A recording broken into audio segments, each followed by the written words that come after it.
Well, let's get started. Thank you guys for all participating. My name is Dan Beck. I'm the director of LGRMS, and we are going to do an overview of the 2016 GMA Safety and Liability grant process. Again, really happy that you guys can be a part of it. Hopefully you'll enjoy this. I'm going to make it as quick and painless as possible. Let's start through the presentation. Again, if you were participating in last year's process, it can be very similar to that, some changes.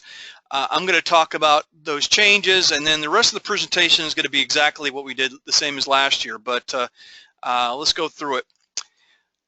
The agenda that we have today, again, we're going to talk about the team's grant overhaul process. So we asked a few members their concerns with the grant process, and we got them together in regards to kind of an advisory board, and they gave some really good suggestions, and based on those suggestions we changed a few things, and we'll talk about that. A lot of it's how it can make it simpler on you guys as a grant recipients, and also how we can make it more valuable to some and make it a little bit more fair for others.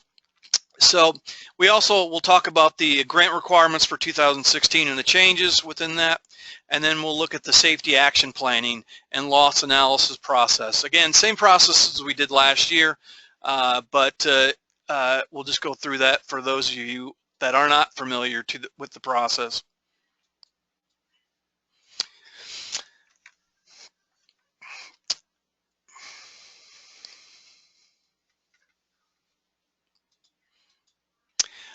Participant eligibility, again, we've got a long laundry list. This is taken directly out of the brochure, but again, you got to be current with all your contributions and fees, which I'm sure you guys all are.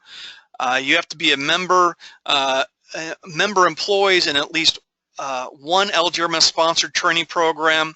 So the expectation is, you know, if you haven't completed one in 2015, we'll be looking for you to complete one in 2016. That's kind of the way it works, and that's one of the things that keeps a lot of people from not complying with the grant expectations. So if I were you, I would look on the LGRMS website, look at a regional training. There's multiple ones offers. We have right now it's the HR series that's going on. You can attend those. You can attend safety coordinator training.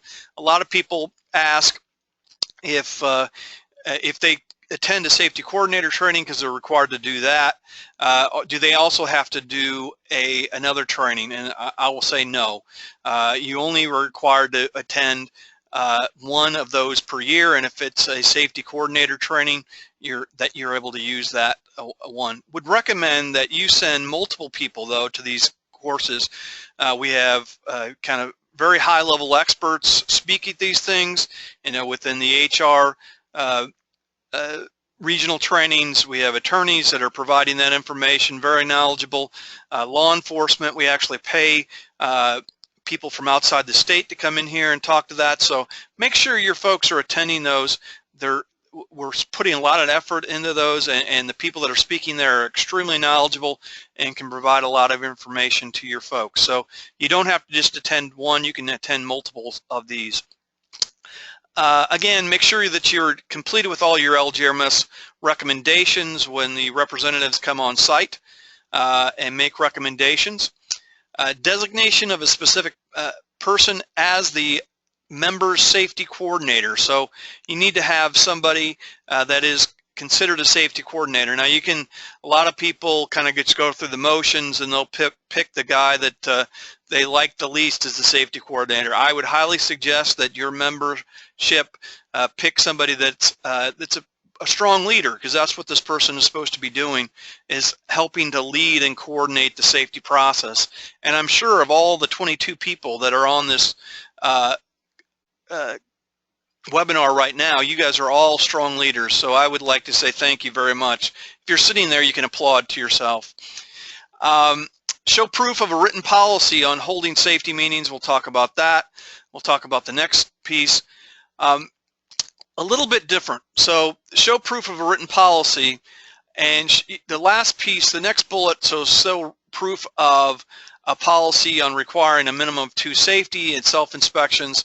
And then the next bullet point says show proof of a safety meeting / training policy and self-inspection policy mentioned above. So one of the changes from the previous year is you don't have, if you've turned in your written policy for safety meetings, if you've turned in your written policy for inspections, you do not have to turn those back in. You don't have to turn in your seatbelt policy again. All you have to do is let us know. There's going to be a little box that you check. We've already turned those in. You do have to send us proof that you're completing those safety meetings or training sessions. You do have to send in proof that you are completing those self-inspections. So what do you have to do? If you send a couple of meetings, you don't have to send every one of the meetings. You don't have to send every one of the self-inspections. But if you send a couple of those to show examples, that's going to be sufficient for us. So, 1 or 2 documents on each of those, it's going to limit the amount of paper that you're going to have to send to us. And again, if you're sending those things, you don't even have to send paper.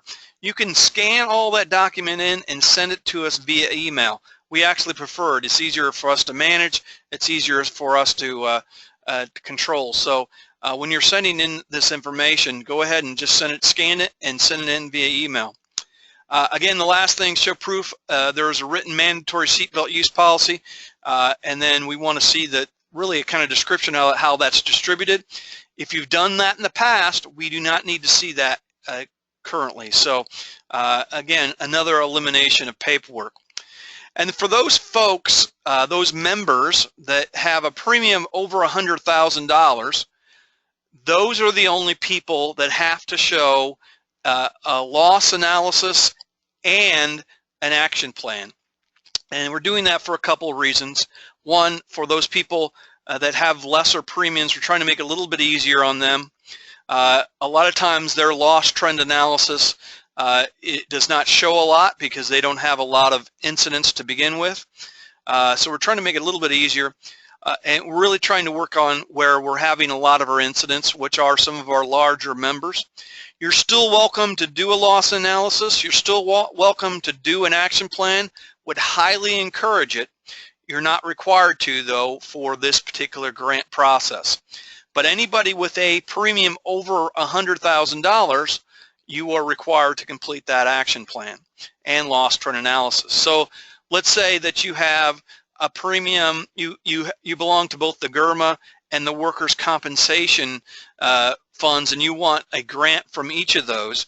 In one of those funds, you have a premium of over $100,000, and one of those you have a premium under $100,000. Well, if you want the one for the grant for over $100,000, you will have to complete one of those actions plans to be able to obtain that particular grant funds. That's an expectation. Again, and we'll talk a lot more about the expectations behind the analysis and the loss trend analysis a little bit later. It is not as overwhelming as it looks. So the other big change that we made from years past is rather than having a maximum grant amount of $6,000 for all members, we tried to stage it based on the amount of premium that they're paying. And again, the issue was we had people paying, close to $500,000 in premium that were, again, only eligible for $6,000 worth of grants. And we also had members that were paying very little in premium that were getting $6,000 in grants. So we wanted to make it a little bit fair, and this can be fairly confusing, but ultimately speaking, if you have questions, specific questions, how much you're going to be able to be eligible for, we'll let you know when we send back our approval letters this year. But you can also call us up, and I can let you know what your premium is and what you're eligible, rounded to the nearest $100.